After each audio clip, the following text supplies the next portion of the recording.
दोस्तों इन दिनों रील और रियल जिंदगी के जो फर्क दिखाने की कोशिश चल रही है उसमें इस बार इस दौड़ का हिस्सा बन चुकी है Balaji Telefilms. Hello and hi, you are watching Bazooka and this is Ayush Tiwari. दोस्तों बालाजी टेलीफिल्म्स अपनी एक नई फिल्म लेकर आया जिसका नाम है लव सेक्स और धोखा सीजन 2, यानी कि भाई दोस्तों एलएसडी का दूसरा पार्ट आ चुका है। पहले पार्ट की बात करूं तो भाई 2010 में राजकुमार राव ने इस फिल्म से अपने करियर में डेब्यू किया था। अगर बात करूं कहानी की तो कहानी को अगर इन शॉर्ट में बताना चाहूं तो अक्सर हम कैमरे को देखकर कहते हैं कि भाई ऊपर वाला देख रहा है और कहीं ना कहीं कैमरे की नजर हम सभी पर होती है। उसके बाद अब 2010 के बाद अब 2024 यानी कि अप्रैल के इस महीने में यह फिल्म हम सभी के बीच में आने वाली है। आज उसका ट्रेलर लॉन्च था, उस ट्रेलर लॉन्च का हिस्सा मैं भी बना। उस ट्रेलर लॉन्च के दौरान मैंने बहुत सारी चीजें ऑब्जर्व की, कहीं ना कहीं डायरेक्टर, एक्टिंग वाइज एक्टर, सब कुछ को नोटिस करने के बाद मुझे ये चीज पता चली कि हाँ दोस्तों, रियल और रियल जिंदगी को दिखाने के कई तरीके होते हैं, लेकिन ये LSD 2 ने जो तरीका लिया है शायद कहीं ना कहीं ये आज की पीढ़ी को इन्फ्लुएंस कर सकता है। कि जिस तरीके से यहाँ पर सीन दिखाए गए हैं कहीं ना कहीं लगता है भाई फिल्म में ये चीज दिखाने की जरूरत नहीं थी। यानी कि जो हम रियलिटी शोज देखते हैं वो कितने रियल है और कितने फेक है, इसको दिखाने के लिए एक लड़का अपनी मम्मी को स्लैप कर देता है। कहीं ना कहीं ये क्वेश्चन मार्क छोड़ जाता है कि अगर आपको दिखाने थे तो ऐसे कई भी दृश्य थे जो आप दिखा सकते थे फिल्म में, लेकिन एक बेटा माँ को स्लैप करता है ये दिखाना कहीं ना कहीं हर्ट कर जाता है। वही हम देखते हैं कि भाई 2 फीमेल्स एक दूसरे के साथ फिजिकल हो रहे हैं। वहीं हम एक पार्ट में देखते हैं भाई कि एक लड़का अपने प्राइवेट पार्ट को कैमरे में शो कर रहा है। जी हाँ, सीन को क्रिएट किया गया, ज्यादा खोला नहीं गया, लेकिन हाँ जितना भी दिखाने की कोशिश की गई है कहीं ना कहीं वो एक माइंडसेट को चेंज करते हुए नजर आ रही है। फिल्म का कॉन्सेप्ट बहुत अच्छा है।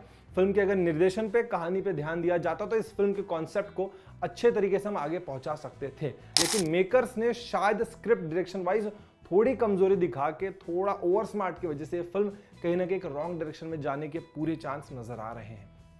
अगर दोस्तों बात करूं ओवरऑल ट्रेलर की तो हम अलग अलग पार्ट्स देखने मिलेंगे, लेकिन हाँ इस फिल्म के अंदर में एक पार्ट मुझे बहुत अच्छा लगा कि भाई लीड एक्ट्रेस के तौर पर एक ट्रांसजेंडर को यहाँ पर हम सभी देखने को मिलेंगे। एक फ्रेश चेहरा, एक नया चेहरा हम सभी के बीच में आएगा।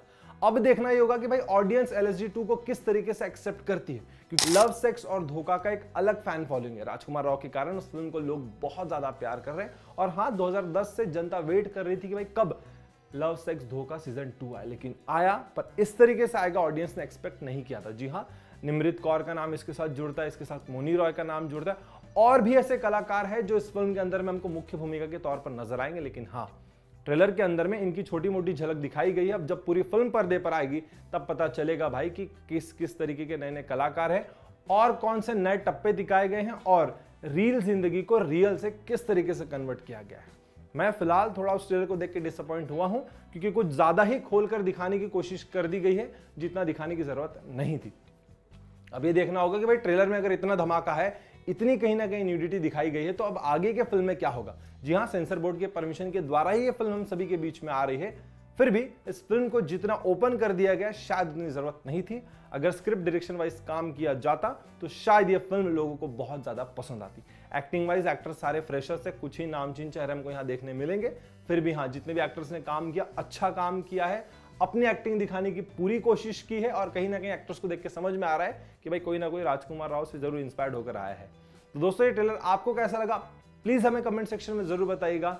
Like, share and subscribe to bazooka.